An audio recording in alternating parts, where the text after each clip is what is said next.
today's objectives, students will be able to apply three equations of motion for a rigid body in planar motion, analyze problem using translation motion. Reading quiz. When a rigid body undergoes translation motion due to external forces, the translation equations of motion EOM can be expressed for A, the center of rotation, B, center of mass, C, any arbitrary point, or D, all of the above. And the correct answer is the center of mass. The rotational equations of motion above the center of mass of rigid body indicates that the sum of the moments due to external loads equals, and the options are Ig alpha, where Ig is the moment of inertia about its mass center, alpha is the angular acceleration.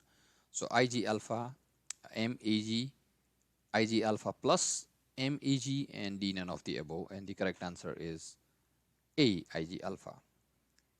Well, don't worry if you could have not guessed these answers, because we haven't studied them yet. So once we go through the lecture, you can come back to the quiz, and then it will make sense for you about the correct answers. So this chapter runs parallel to chapter 13 that we have studied at the beginning of the semester. Chapter 13 was about kinetic equations for particles. Okay, and so this chapter is similar, but this time it's kinetic equations for rigid bodies. So the equations of motions are slightly different. Like there is one additional equation of motion, and that's because rigid bodies can have shape and size which particles do not have. That means a particle cannot have rotation about its own mass center, where rigid body can have rotation about its own mass center, and that we need to take into account while we write equations of motions. We shortly call them EOM. So yeah, this is not new. Just try to see this from the particles perspective. You will recall that we have seen this stuff before. Like it's very similar to that, but just we need to account for the rotation about mass center in our calculation. Okay. So and also we have studied that in rigid bodies can have three different types of planar motion. One is translation, second is rotation, pure rotation, and the third one is general plane motion, which is combination of translation and rotation. For this part of the lecture, we focus only on translation motion of rigid body. Again, in translation, we have two subcategories, that is rectilinear translation, when particle goes in straight line. Doesn't have to be horizontal or vertical, it can also be at an angle, but it's a straight line. And the second one is curvilinear translation, where particle goes through a curved path. It's still translation, but it's along the curvature. So yeah, we'll go through those two translation motions, and we will derive the equations of motion. Okay, so let's look at this example. So again, you can follow my cursor. So in this example, a tractor pulls the trailer, and the trailer has a boat on it. So basically, tractor pulls the trailer with the boat. So it undergoes a rectilinear motion. So when tractor drives, the trailer goes in straight line.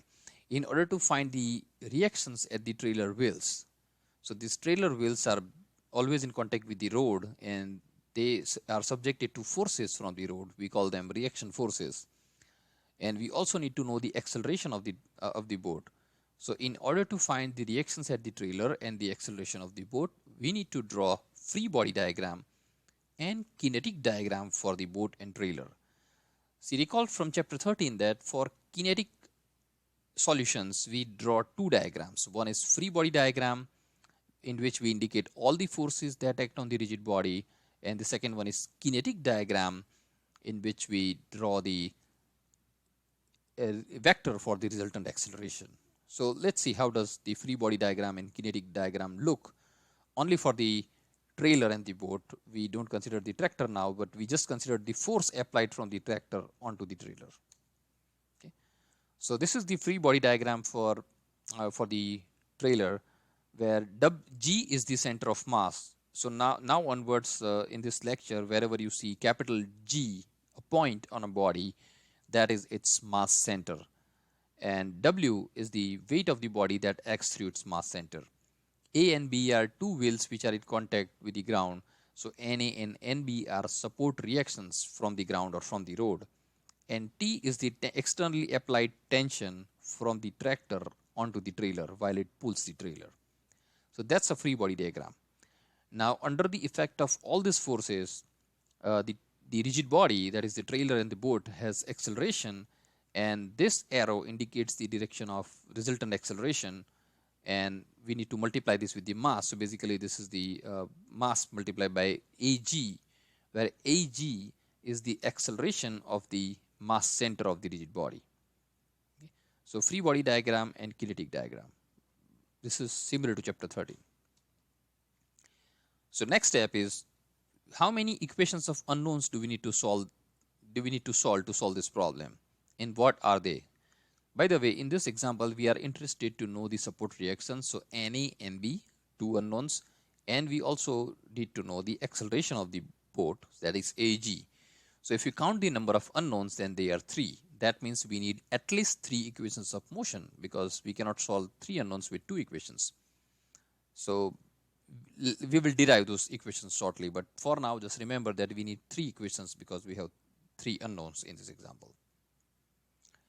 Second example is a rectilinear translation, where as the tractor raises the load, the crate undergoes curvilinear translation if the forks do not rotate. So look at the angle of the fork. The angle of the fork does not change as the crate is raised. Hence, it goes under curvilinear translation. If the load is raised too quickly, will the crate slide to the left or right? So if the forks move from here to here at more than with some certain higher acceleration, what happens to the box? Will it slide right or will it slide left? And you know that if it goes at high speed, it will slide right. Hence, there is a limitation at which the crate can be raised. There is a limitation on the maximum acceleration at which it can be raised. And so how fast we can raise the load before the crate will slide. So in order to solve this problem, we need to apply the equations of motion. Just you are familiar with this slide, you have seen it a couple of times. This is just the example of the slider crank system, where we have different elements of rigid bodies, and all these rigid bodies, they have different motion. For example, piston has rectilinear translation. This rod has curvilinear translation. This one has fixed rotation, and this link, which is connecting rod, has general plane motion.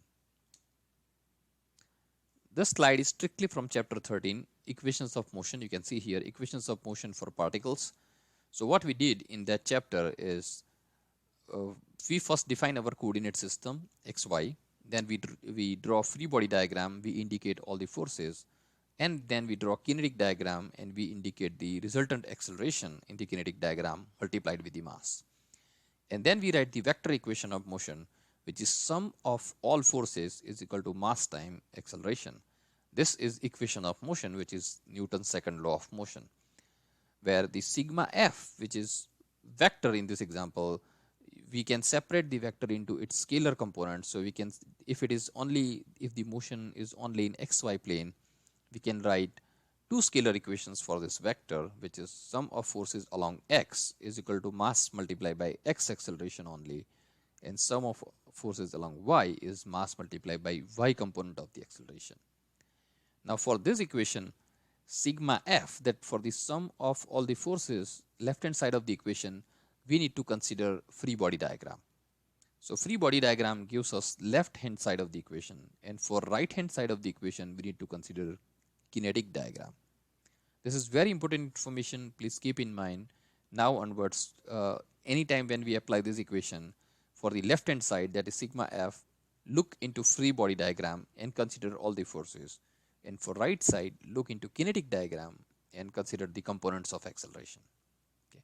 This is for particles which do not have size, so they cannot have rotation about their own mass center. So let's apply this learning to rigid body. So let's consider rigid body, this big blue blob. That's our rigid body. These different arrows indicate the externally applied forces on the rigid body. G is the center of mass of the rigid body, and M1 and M2 are two externally applied coupled moments on the rigid body. And as a result, body has rotation with certain angular acceleration alpha and angular velocity omega. So what are the equations of motion for rigid body? So first we define our coordinate system x and y, which is in this plane, and we only consider the planar motion of the rigid body. That means the body has motion only in this slide of the presentation, not coming out from the screen or going into the screen. So it's not 3-dimensional motion, it's a 2-dimensional motion. So various forces and couple moments x on the rigid body. So how would the free body diagram and kinetic diagram for the rigid body look like? And here is the answer. But for this diagram right now, we consider only forces. We are not considering any moments right now, just only forces. So for free body diagram, it's the same as before. And for kinetic diagram, we need to consider the resultant acceleration. So let's say that because of all the forces, the rigid body has acceleration in this direction, and that's mass multiplied by ag, where it's the acceleration of its mass center. And that's this red arrow. Now this acceleration is both in x and y, so we can find out the x and y components of the acceleration separately, and then it looks like this. So where it's now agx, where agx is the only x component of the acceleration of mass center, agy is only y component of the acceleration of mass center. So this is free body diagram, this is kinetic diagram, and we can write our scalar equations of motion very similar to particles, that sum of forces along x is equal to mass multiplied by x component of the acceleration of center of mass, and sigma fy is m ag y, where it is only y component of the acceleration of its center of mass. In other words, the sum of all the external forces acting on the body is equal to the body's mass times the acceleration of its mass center. These are only two equations of motions which we have seen before, but remember that board problem that we have three unknowns. That means we need three equations of motion. So far it's going parallel to chapter 13, but next step that's the step which is different in rigid body compared to particles. Okay, so these are just two of three equations of motions. Now we consider moments as well. So resolving forces and moments about G, that is its center of mass. And we assume that any counterclockwise moment is positive for us. So if we consider the moments, then we need to write one more equation, that is sum of all the moments about the mass center, which for that again we refer to the free body diagram, is equal to ig alpha, where ig is the moment of, now all these moments, when we calculate all these moments, and if that result is not zero about the center of mass, then this moment will try to rotate the body. But the body has inertia which resists the rotation. Hence, this left hand side of the equation is ig alpha. This equation is very similar to T is equal to I alpha that we have seen in previous chapter. Okay, so where T is torque, here mg is moment, they have the same units. So yeah, sum of all the moments acting on the rigid body tries to rotate the body with certain angular acceleration alpha, but the body has inertia ig, which is moment of inertia about its mass center. So in other words, the resultant moment about the mass center due to all the external forces equal to the moment of inertia about g times the angular acceleration of the body. So this is our third equation of motion.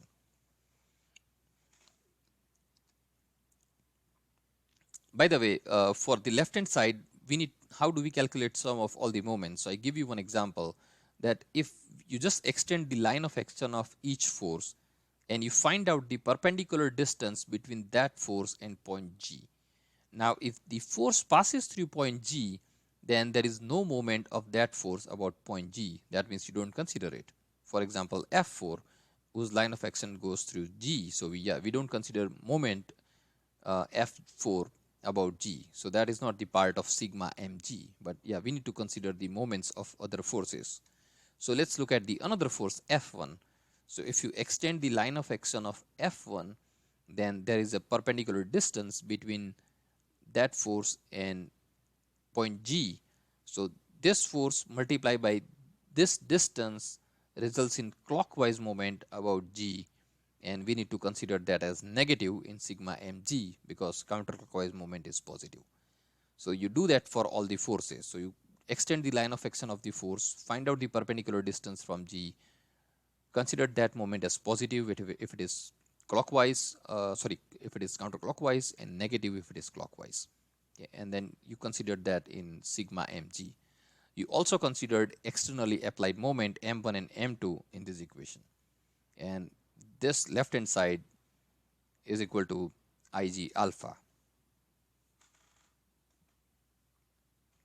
However, in this example, there is a question on this slide. What about the moments, because mgax and mgay are two resultant forces? What about the moments of this forces about G? Do we need to consider them or not?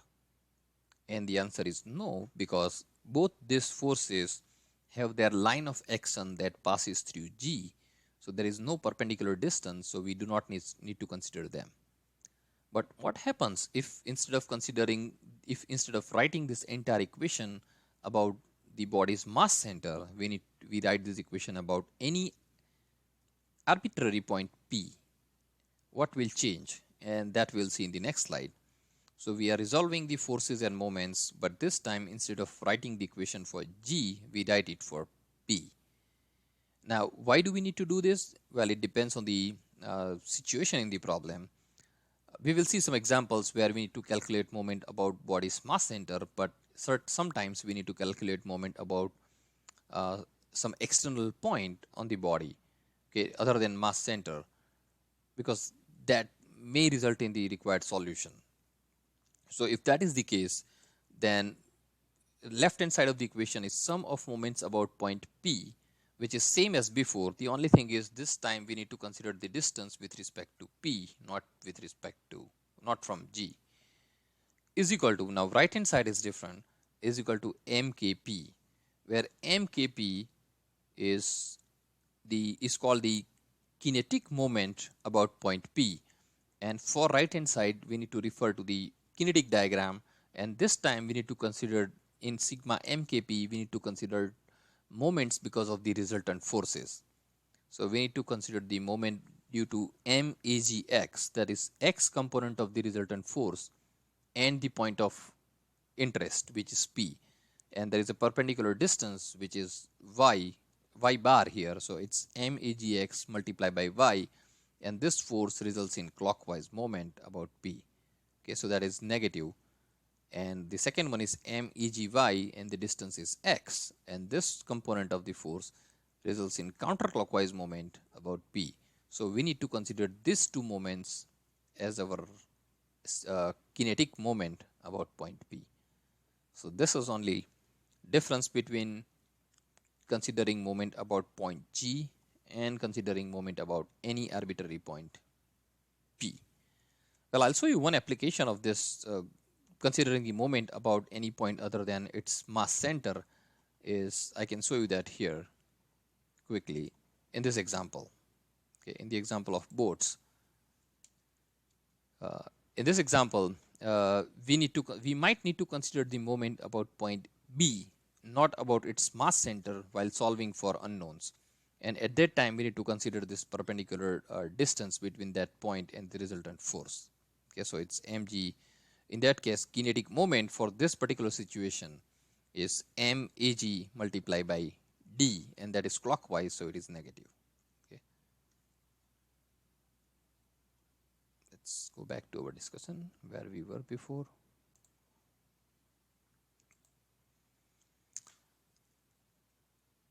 Okay, so I hope so far it's going good for you. So now we summarize all this information in single slide, and that's here. What are the equations of motion for rigid body? And these are the equations of motion of rigid body. So first two equations are from force, and the third equation is from moment, because rigid body can have rotation about its mass center. So equations of motion for rigid body: sum of forces in x is equal to mass multiplied by x component of the acceleration of mass center. Sigma Fy is m Eg. And third equation is either sigma mg is equal to Ig alpha, or you need to use equation of kinetic moment. Now, how do you decide whether you should go for this equation or the kinetic moment equation? Well, it depends on the problem. It depends on the situation. So once you solve 2 or 3 examples, you will get that sense that, okay, whether I need to use sigma mg or I need to use sigma mp. That means I need to take the moment about mass center or about some other point. Okay.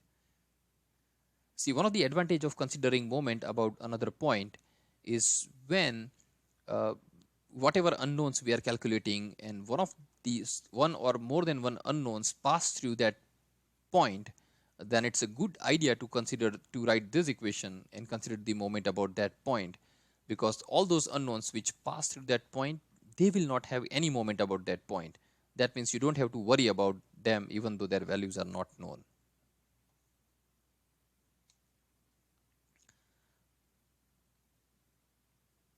Now this equations on this page right now, they are generalized equation. That means they are applicable to rigid body both in translation and rotation. But let's see if rigid body has only translation. So what will change in that equation? If the rigid body is in pure rectilinear translation, then this equation holds true, second equation holds true. But for the third equation, now when rigid body is in translation, for example, the trailer and the boat, then it does not have any rotation about its mass center, so its angular acceleration is 0. That means this term sigma mg is 0. However, it does not mean that sigma mp is also 0. It can be any non-zero value. And so these are the equations of motion for rigid body in rectilinear translation. So this is specifically for rectilinear translation, that is xy translation. You can also call it Cartesian translation, where the equations of motion, two equations are same. Third one, sigma mg is 0 because rigid body does not rotate about its mass center, but sigma mp is sum of moments about any external point p is equal to sum of kinetic moments about that point p. So you need to consider this. Now, so far, whatever we have discussed is only for rectilinear translation. Let's see what are the equations of motion for curvilinear translation. So now when rigid body undergoes curvilinear translation, then at any instant, we can draw the coordinate system, normal tangent coordinate system, passing through its center of mass. So G is the center of mass of the rigid body. N is the normal coordinate that always points towards the center. T is tangent coordinate which points in the direction of motion.